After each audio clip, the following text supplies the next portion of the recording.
요즘 젊은 이쁜 언니들이 이렇게 그룹 많이 하고 다니더라고요.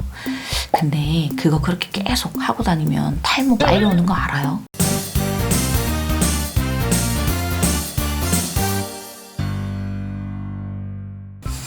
안녕하세요, 탈모입니다. 언젠가 버스나 지하철에서 이렇게 그룹하고 있는 이쁜이들 봤을 때 저거를 밖에서도 하고 다니네 하면서 살짝 문화 충격을 받았었는데, 어느새 너나 할 것 없이 뭐 다들 하고 다니길래 요즘 트렌드인가 뭔가 했어요. 그런데 여러분, 평소에 이렇게 그룹을 땡겨서 말면 탈모 올 것 같은 그런 느낌적인 느낌 없었어요? 요런 탈모는 탈모 유전 없이도 탈모를 겪을 수 있는 탈모 유형으로, 그걸 전문적인 용어로는 견인성 탈모, 압박성 탈모, 결박성 탈모라고도 말하고, 제 스타일로 조금 쉽게 풀어서 설명드리자면, 견인성 탈모는 당김 탈모증이라고도 불리고, 이렇게 일부러 뽑거나 아니면 이렇게 당겨서 빠지는 탈모예요. 쉽게 말해서 습관적으로 머리를 뽑는 분들이 있거든요. 그렇게 계속 뽑아요. 그리고 왜 머리를 이렇게 만지다가 데이터리 있으면 쭉 뽑아서 이렇게 계속 끓는 분들, 그리고 또는 왜 종종 싸우시는 분들 그런 분들은 없겠지만 왜 가끔 어쩌다가 싸우시잖아요. 그러면 머리털을 잡고 싸우다가 머리가 한 움큼이 빠지고 나서는 이거 머리털 안 나는 거 아니냐고 이렇게 걱정돼서 묻는 분들이 있었답니다.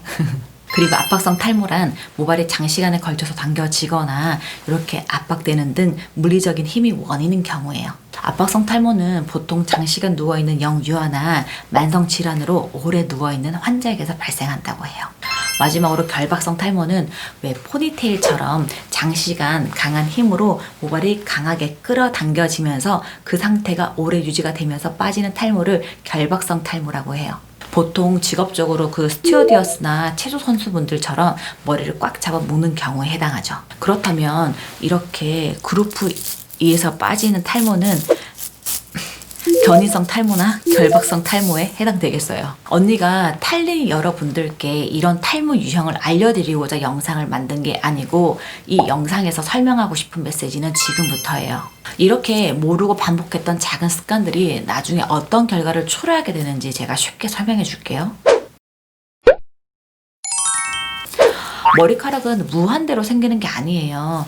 유한적으로다가 한 모공에서 머리카락을 평생 20번만 올려낸대요. 무슨 말이냐면 두피 아래에 머리카락을 올려내는 모낭에서 머리카락을 딱 20번만 올려서 보낸다는 거죠. 이렇게 다 올려 보내고 나면 더 이상 일 안 해! 라면서 모낭이 문을 닫고 영업 종료 선언을 한답니다. 그게 바로 대머리 아저씨들한테서 흔히 볼 수 있는 왜 머리털 안 나고 두피면 반지르르한 그거예요. 원래 문제없이 건강하게 태어난 머리카락은 보통 평균 3년 살다가 자연스럽게 퇴행기를 거쳐서 휴지기가 되어 빠지는 게 모발의 수명이고, 그렇게 20번의 횟수는 평생 머리털 걱정 없이 살 수 있는 횟수거든요. 그런데 3년을 버티고 살아야 하는 머리털을 이런 그룹으로 약하게 만드니 3년을 못 버티고 빨리 빠져버리고 모낭의 수명, 20번의 횟수를 빨리 소진시켜 버리게 되니까 모발 밀도수가 듬성듬성해지면서 탈모가 진행되었다 생각이 드는 거죠. 그런데 여러분들은 그런 증상에 이게 아빠 때문인가? 이게 엄마 때문인가?